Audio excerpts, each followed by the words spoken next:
What was your job title there? I was Dean of the Robert Wood Johnson Medical School and Chief Executive Officer of the Robert Wood Johnson Medical Group, University Medical Group. How long were you there? Approximately 11 years. And what brought you to Hershey from Robert Wood Johnson? I'm not trying to understand the question. Why did you leave Robert Wood Johnson?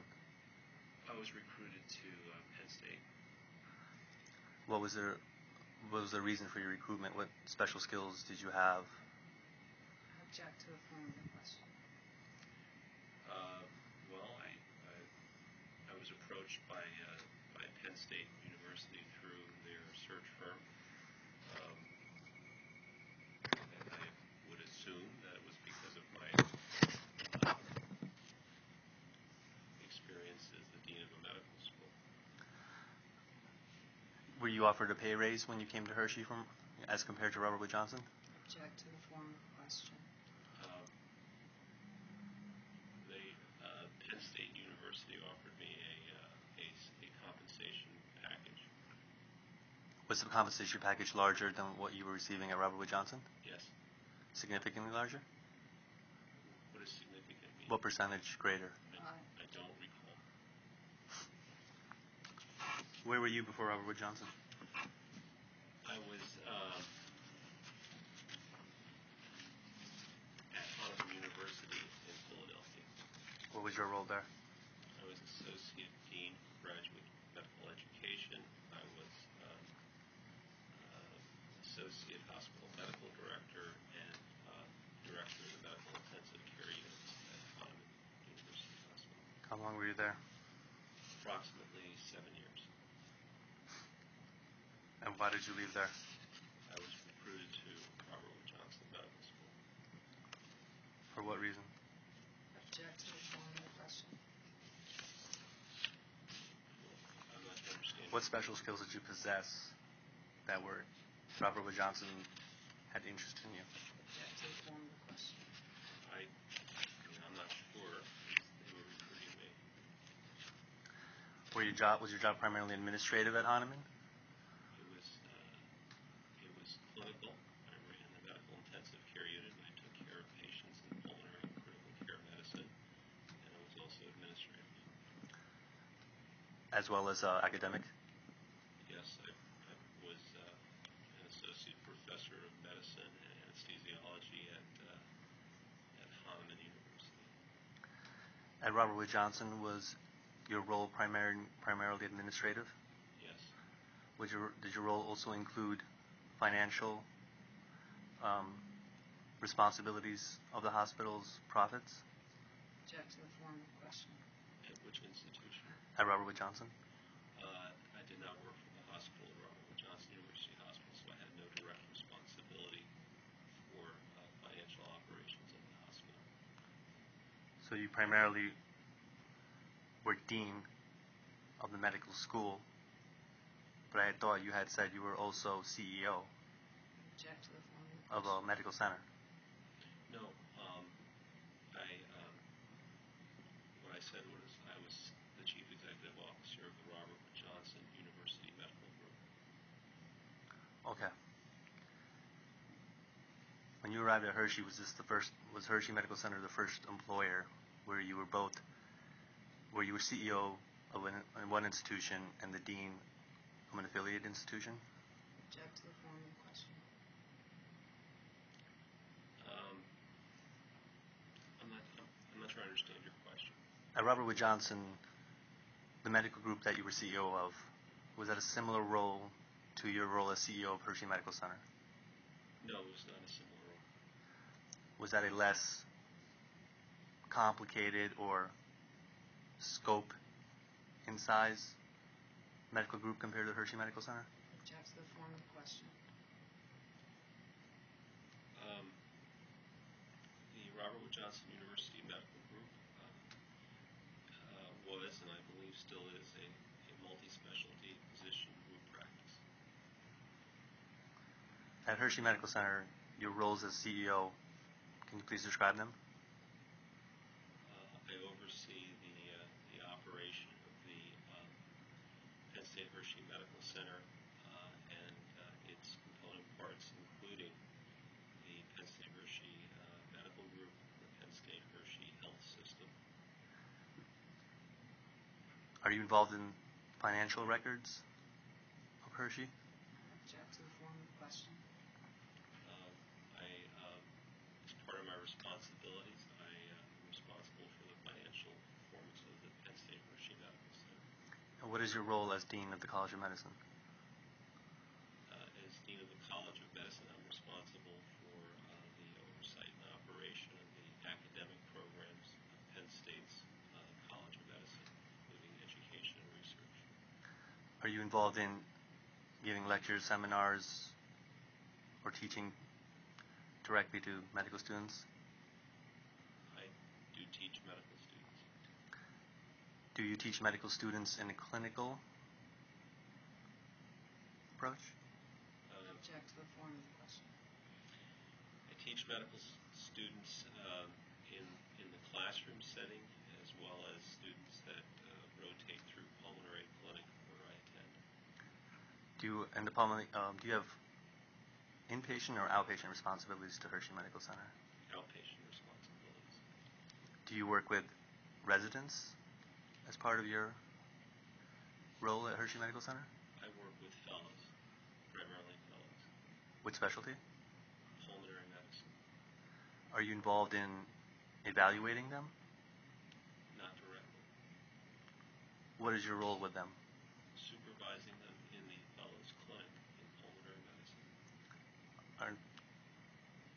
By supervising their care, are you required to give feedback to their program director about their performance?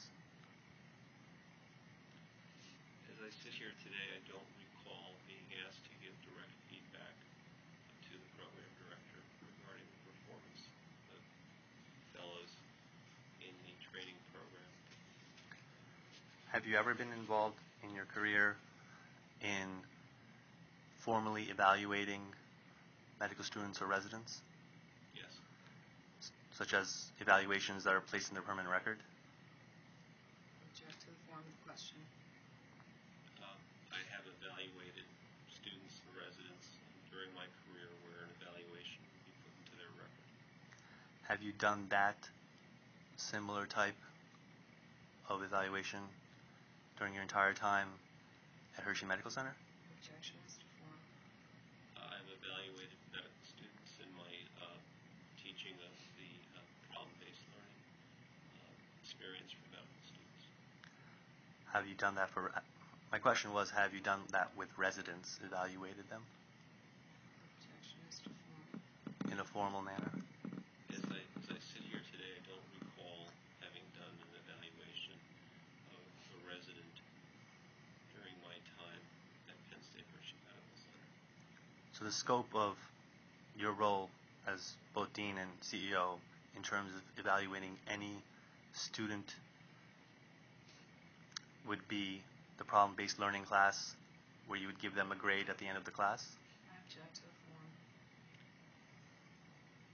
Could you repeat the question, please? You mentioned the only role you've had in evaluating medical students was the problem-based learning seminar, correct? As I recall right now, that's correct. Would you give them a formal grade, or just pass-fail, or a quantified grade? Object to the form. I don't recall the format of the grade. You don't recall if it was pass-fail? I don't recall if it was pass-fail or if it was a more detailed graded evaluation. Are you still in that role? I still occasionally teach in the problem-based learning experience for medical students.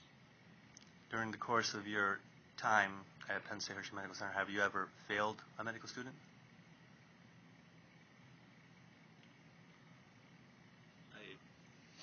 In a class? I'm sorry, I don't understand your question. As an evaluator? As an evaluator, only teaching a small portion of a course, I wouldn't be in a position to fail a student in that course. I would contribute a portion of their final grade. So essentially, you do not have the final say in the grade of a medical student. Object to the form. in that course? Same. During the normal course, the normal progress of the course, no. And you have not had any evaluation experience by any residents for the entire time that you've been here? Object to the form. I'm not sure I understand the question. If you are supervising a resident in the outpatient clinic, what obligation does that resident have to perform at a certain standard to you? Object to the form. Well, I mean, the resident or the fellow has a responsibility to provide the best possible care to a patient if they can, and my responsibility is to supervise that fellow in their performance of that care. Is that direct supervision or indirect supervision? Could you define what you mean by that? I'm not sure I understand. Direct supervision to me means being present for the entire session with the patient while the resident's treating the patient. Indirect would be for you to be reported to after the resident sees the patient, discuss the case, then the resident would go back alone and perform follow-up care. Neither. The way that I supervise fellows is the fellow sees the patient first. They leave the room. They present the patient to me. I then go back in the room with the fellow. I speak to the patient. I examine the patient. And then I speak to the patient and the fellow. And then I leave the room. And then the fellow finishes up? Correct. How many medical students during your entire time here at Penn State College of Medicine have you had to dismiss? Object to the form. I don't recall as I sit here today. Would you say it's more than one, less than 5, more than 5, less than 10, approximately? Object to the form. Honestly, I can't remember. It's definitely more than one. In the last year, have there been any? The last calendar year? I don't recall. Are you familiar with my case? Object to the form. In what way? Do you remember me? Yes. Do you remember your role in the Department of Psychiatry's decision of my training? Object to the form. I'm not sure I understand the question. Why is it that you remember me when you said you do remember me? In what aspect do you remember me?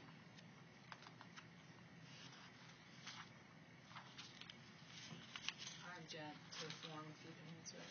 I'm not really sure how to answer the question.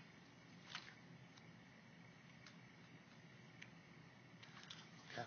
Are you? Let's go back to exhibit from yesterday. It was the one we were talking about with Peterson 19.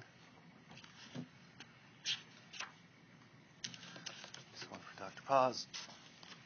We will go to the section that we talked about before. I guess it's page 8, 9, 10.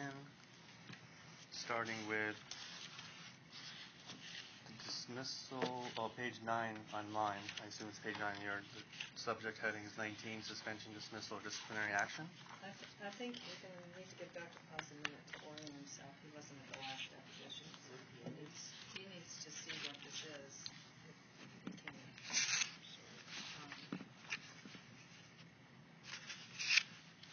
I'm sorry, could you tell me again what you'd like? Section 19, 9? suspension, dismissal, disciplinary action.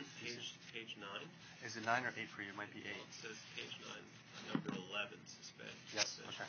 Would you like me to read that? Are you familiar with that? I have to read it. Okay. Are you familiar with this document? Like, are you familiar with it as a standard resident agreement of Penn State Hershey Med with a resident? I object to the form.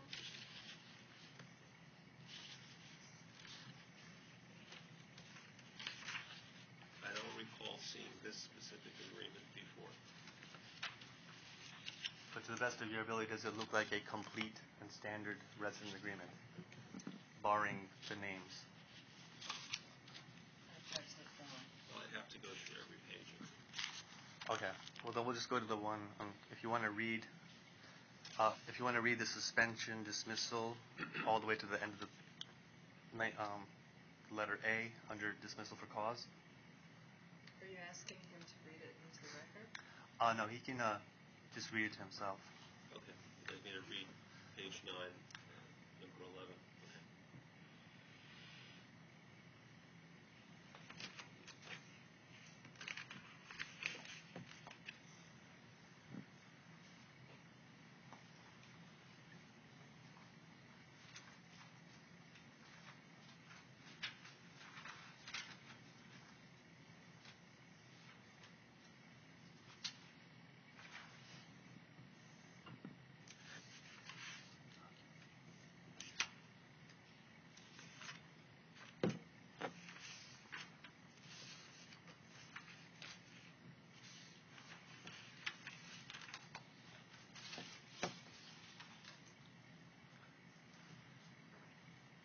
Can you read the dismissal for cause aloud all the way to the end of the letter A bullet?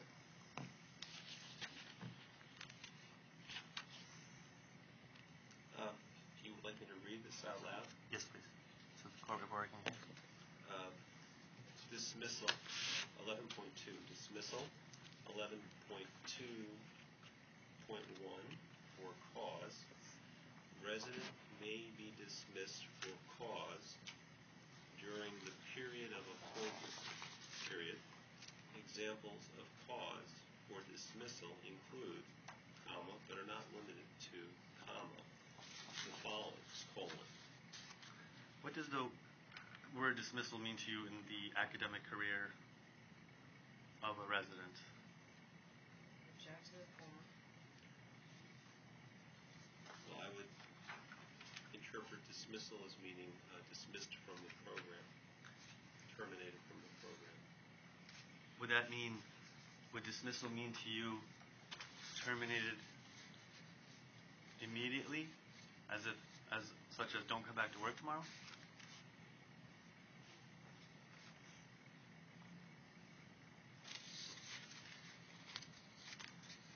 Would dismissal mean to you that resident should not return to the program the next day upon notification of dismissal? Well, depending on the circumstances, dismissal could mean immediate dismissal or termination. Or it could mean after a predetermined amount of time. Would dismissal mean that the individual can continue until the end of their previously established contract period? Object to the form.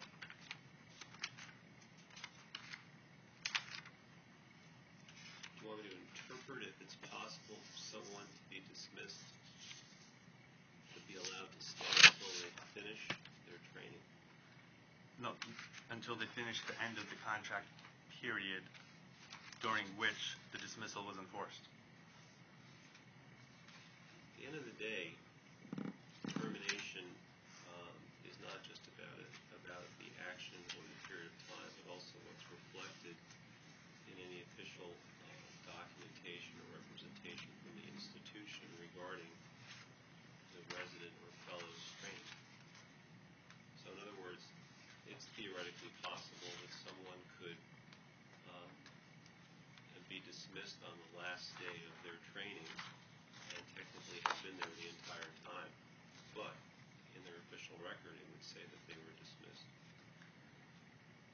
So if they were dismissed, would they get credit for that entire training? If someone is terminated from a program, they wouldn't get credit for their training.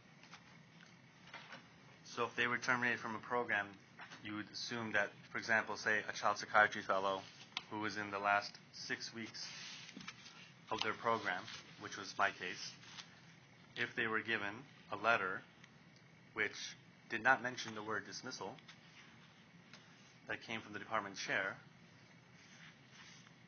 would they then lose credit for the entire 2 years of their fellowship? Object to the form. So I'm not sure I understand your question. So essentially what you're saying is a dismissal means doesn't matter if it's the first day, the second day, the first year, second year, third year, even if it's the last day and the resident's dismissed. Or as you say, terminated that day, last day. they lose credit for their entire training. Jackson form. So the training is completed when the individual has completed all aspects of their training, up to and including successful completion of the program. And if they don't successfully complete the program because they were terminated, even on the last day, then they haven't finished the program. And they haven't successfully completed it. So, in essence, if that was your decision, you would remove credit for the entire time they were at that program. It was up to you. I'm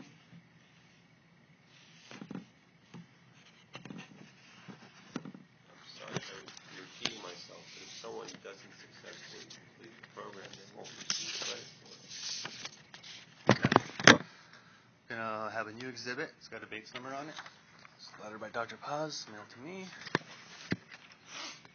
And this is the only copy you have?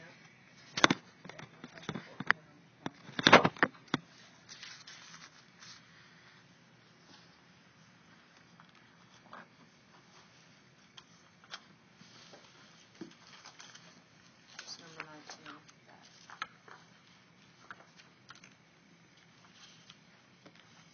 So this is, for the record, this is PAWS Exhibit number 1 with Bates number HMC 002825.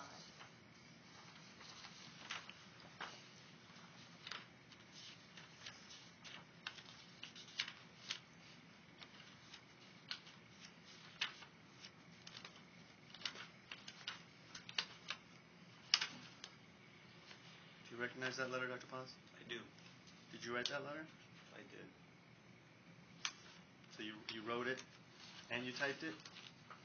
Well, I didn't write it. It was typed, and I don't recall the process that resulted in it being completed, but I signed the letter. Who wrote that letter? I mean, who typed it for you?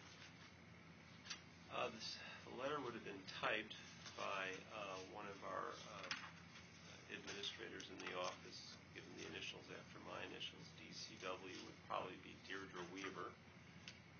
The contents of the letter would have been written by Ms. Weaver with the assistance of others at the College of Medicine, and I certainly would review and edit the letter before signing it. Okay. Can you read aloud what the letter says, please?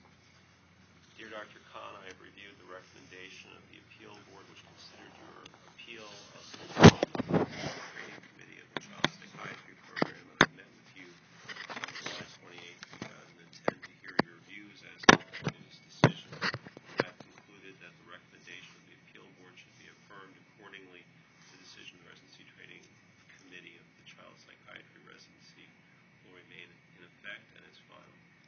Do you remember what the decision of the appeal board and the residency training committee was? I don't remember the details of the decision now. Was it termination?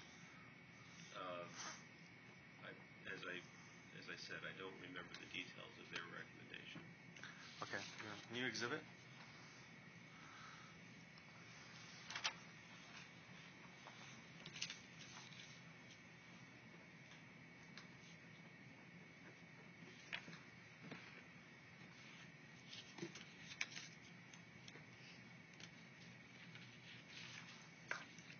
Just for the record, PAWS Exhibit 2 is Bates number HMC 003715.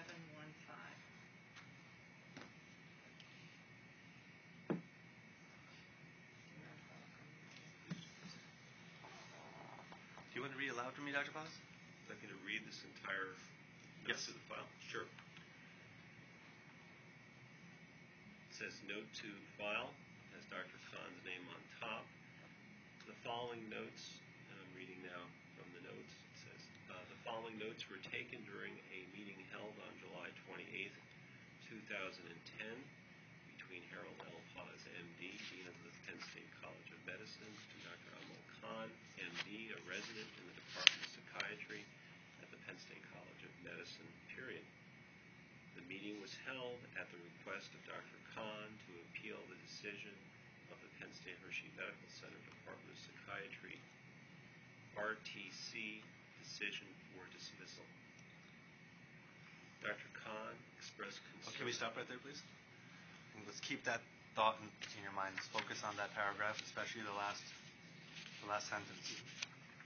Let's go back to the exhibit, Peterson 19, where we were looking at the resident agreement, and we were at the dismissal section.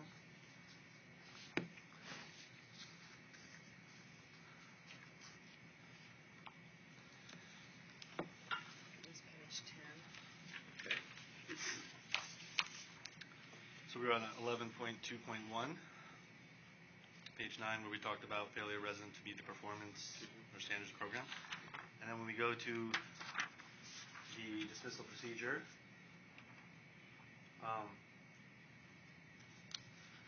we basically go to 2.2.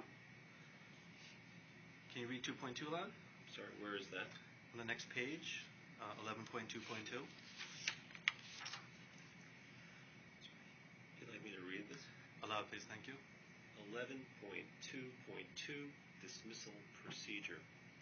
If the Program Resident Assessment Committee / Advisory Committee or its designate makes the decision that resident shall not continue in the program, the department chair shall notify resident in writing immediately. The dismissal notice shall include a summary of the specific charges and shall advise resident of the right of appeal. Okay. Now we're going to look at Peterson number 5, exhibit, Dr. Gallenberg letter. From the This is Peterson 5. If you'll wait just a minute.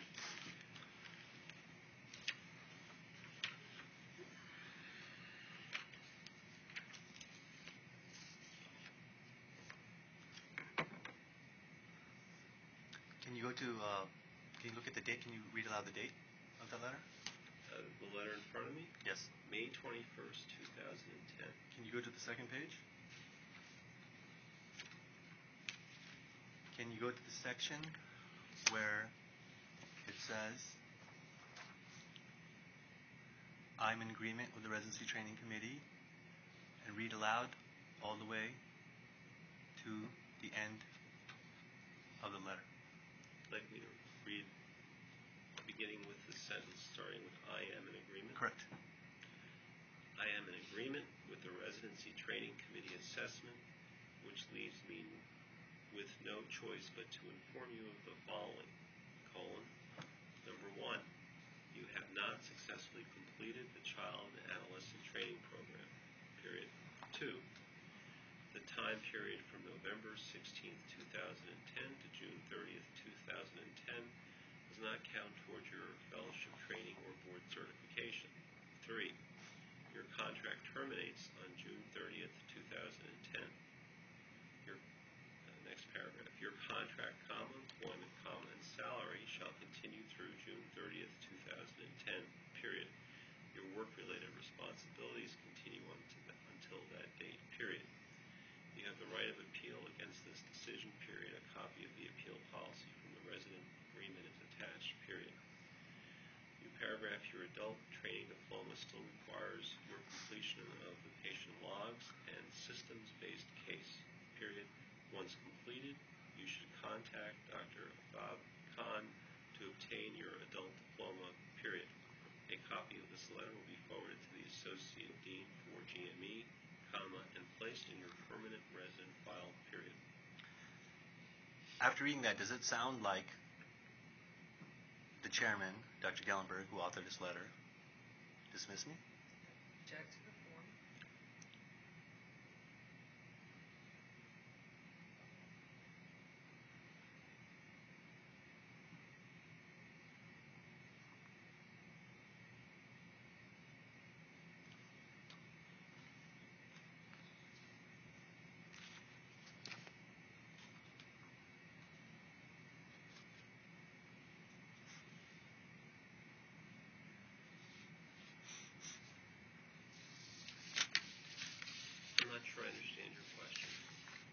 see the word dismissal there?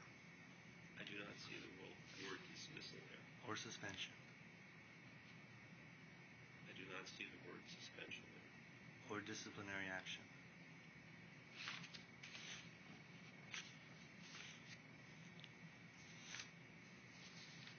I do not see the word disciplinary action there. Do you see the word terminated? Terminated? Terminated with a D?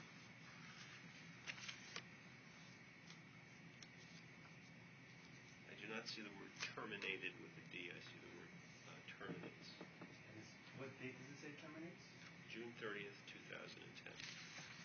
Okay. This will be pause, exhibit 3. Wait, can we put the other exhibits? No, we have to go back and forth with them.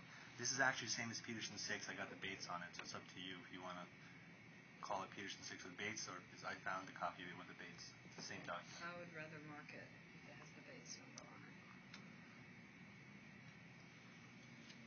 It's just easier to keep track.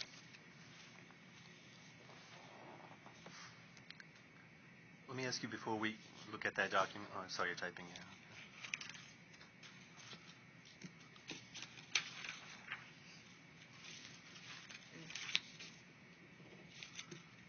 Just for the record, PAWS Exhibit 3 is Bates number HMC 002998.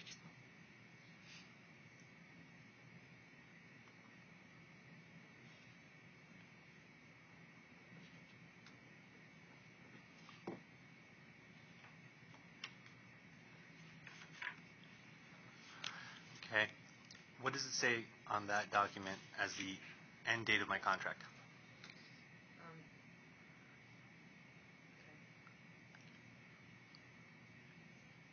It says, during the period from November 17th, 2009 through June 30th of 2010, resident shall be appointed at the resident level 4. Can we read more? That's it. So the end date of that is June 30th, 2010, correct? Object to the form. End date of this contract renewal is June 30th, 2010. And then going back to the Dr. Gellenberg letter, which is the 2-page May 21st, 2010 letter, read number 3.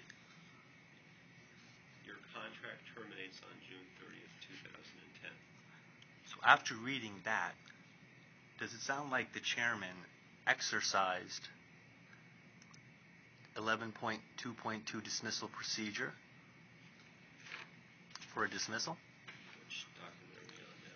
We go back to the one that's page 10, 11.2.2, dismissal procedure, which you had already read out loud. I'm just going to state an objection to form for the record.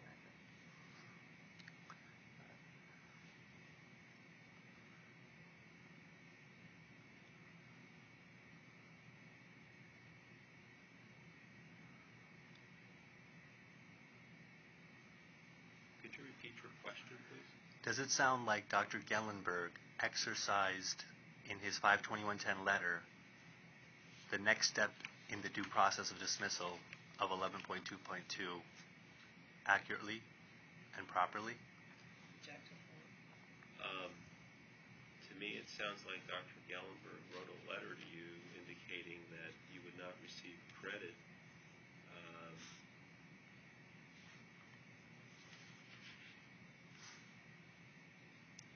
for your training for board certification during the period of November 16th, 2010 to June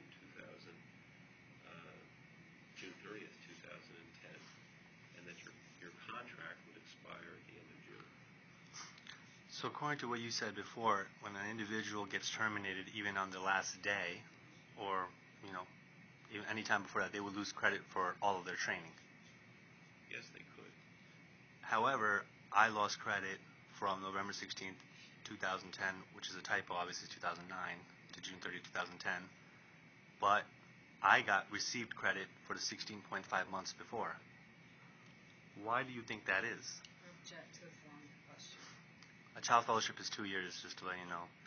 So the previous to November 16, 2009, those 16.5 months, I received credit, but November 16, 2009 is the day that I returned to child program after an FMLA leave and then being in the adult program. And then I was to make up the rest of it and complete it on plan.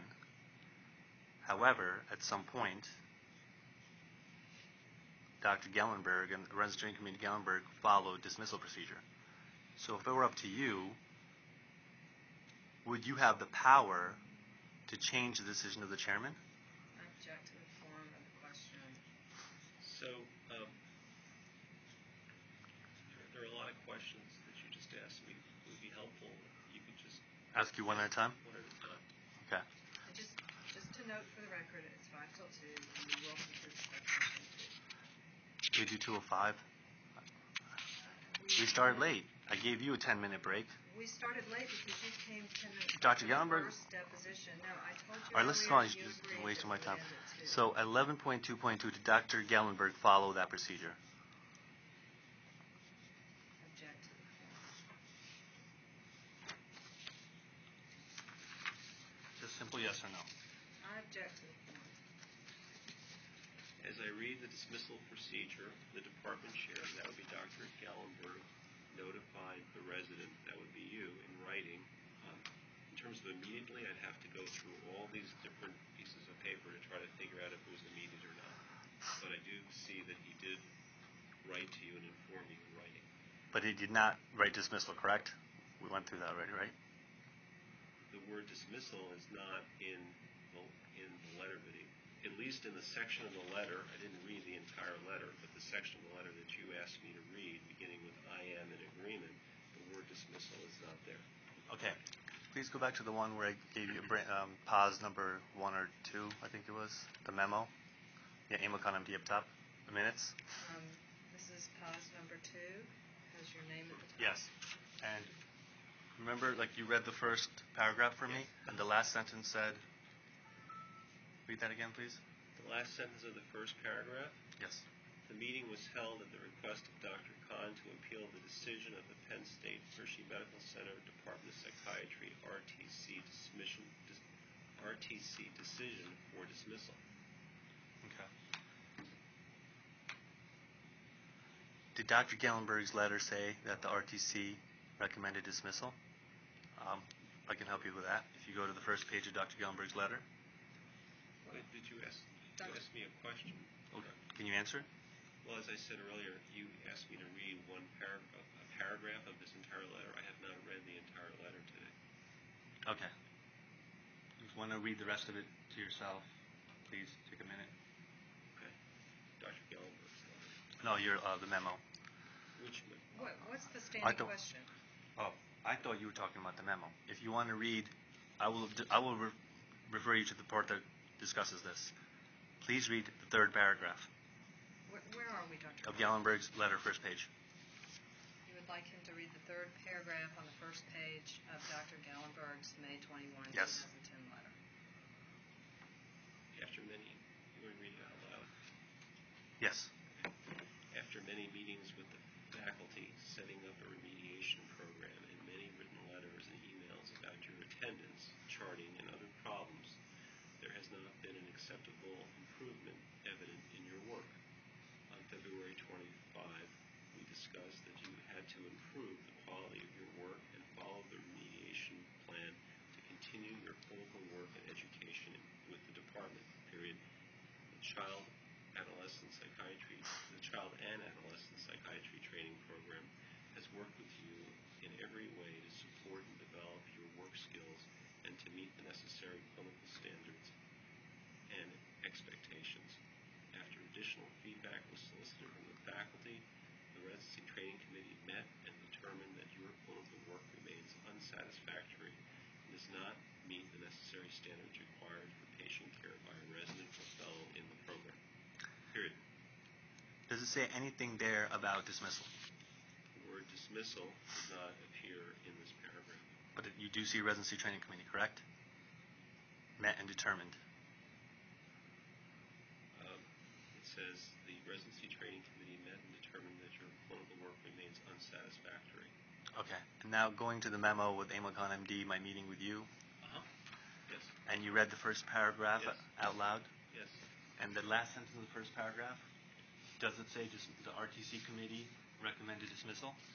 The meeting was held at the request of Dr. Khan to appeal the decision of the Penn State Hershey Medical Center Department of Psychiatry, RTC decision for dismissal. How do you reconcile the fact that the minutes that you took during my meeting with you is completely contradictory to what the Residency Training Committee of the Department of Psychiatry actually recommended? I object to the form of the question. Well, I didn't take these minutes. Who took them? These were taken by Susan Smith. Did you sign them? No. Do you believe that these minutes are true? Object to the form. Do I believe the minutes are true? Yes. Would you swear on your reputation that you could be committing perjury if what Dr. those minutes Khan. say are not true? No, Dr. Khan, that's not That's a an legal appropriate question. It is a legal question. He's under oath. Would you testify He that did not those take minutes, these minutes. but he was present at the meeting? He was present at the meeting. If you want to ask him if he believes, sitting here today, that minutes that were taken more than 2 years ago are accurate, Okay. you can ask him if he can You testify object already. to No that. more commentary. You would not. Did you allow me when I requested you if I could take minutes? I don't recall.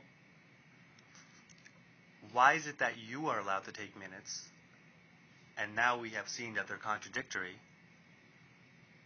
but I can't take minutes of my own? Object to the form. Well, I don't understand your question. What I'm trying to ask you is, can you honestly say that those minutes are representative of what was mentioned in Dr. Gellenberg's letter about the RTC recommendation? Object to the form. Well, let me try to answer what I understand the question. The minutes were taken by Susan Smith, who's an administrative assistant in my office. She took minutes based on what she understood to be the conversation, and then she puts them in a file. She did that to the best of her ability, I believe. And you would testify in court to what she wrote? Object to the form of the I question. don't understand the question. It's a very simple question. Would you testify in court that that's an accurate record of what occurred during our meeting? Object to the form. Well, in that our meeting occurred on July 28th, 2010, and I don't remember the details of our discussion. The only thing I have to go by are the minutes that were taken by Susan Smith, who was present during our meeting. Did she take minutes for your meetings in situations such as mine, or medical students, or even faculty or clinical administrative, all such meetings? Object to the form. So, Would you consider her reliable, essentially, that she's your number one minute taker? Did you allow him to answer the previous question? Let's just answer the second question. Could you Would you repeat? consider her reliable to be your most reliable minutes taker? Well, Object to the form. let me try to answer this question. When I meet with a student or a resident or a fellow around issues of dismissal for the purposes of an appeal, it is usually my practice to have one of our administrative assistants or another senior member of the dean's office, CEO's office, present at the meeting to take minutes. I believe that Susan Smith is a reliable minute taker.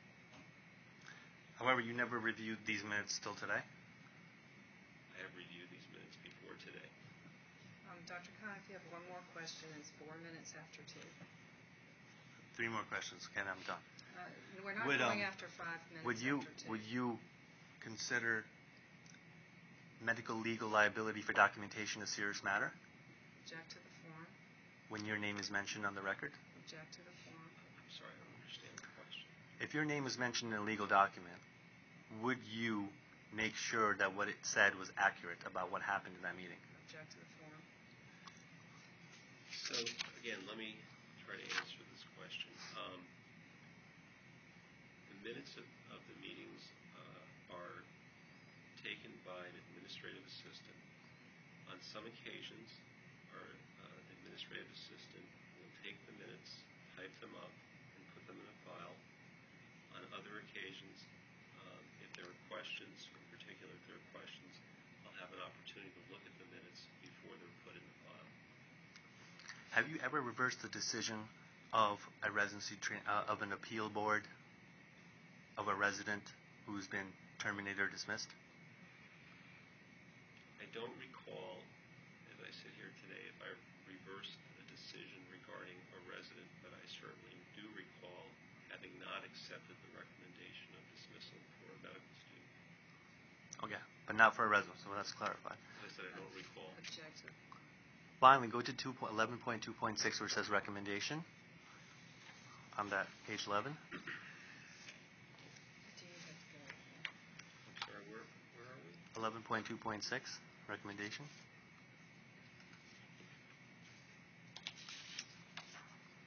You're on Peterson Exhibit 19, page 11, 11.2.6. Is that what you're asking? If it's still 11 for you on that one or not, but it should be 11.2.6 recommendation. Can you read that loud? Recommendation. The recommendation of the appeal board shall be submitted to the chief executive officer, senior vice president for health affairs, and dean, college of medicine, who shall make the final decision with respect to the resident's continuation in the program. Okay, we're concluded. Those are three That's questions. no. This is the last question. No, it is. This is the last question. No, you've answered. No, this is the last question. No, Is we're that concluded. no? This is the last question. No. Okay, you are in Concluded. contempt. I will make a note of this. That is not the third question. I have it recorded. Unprofessional.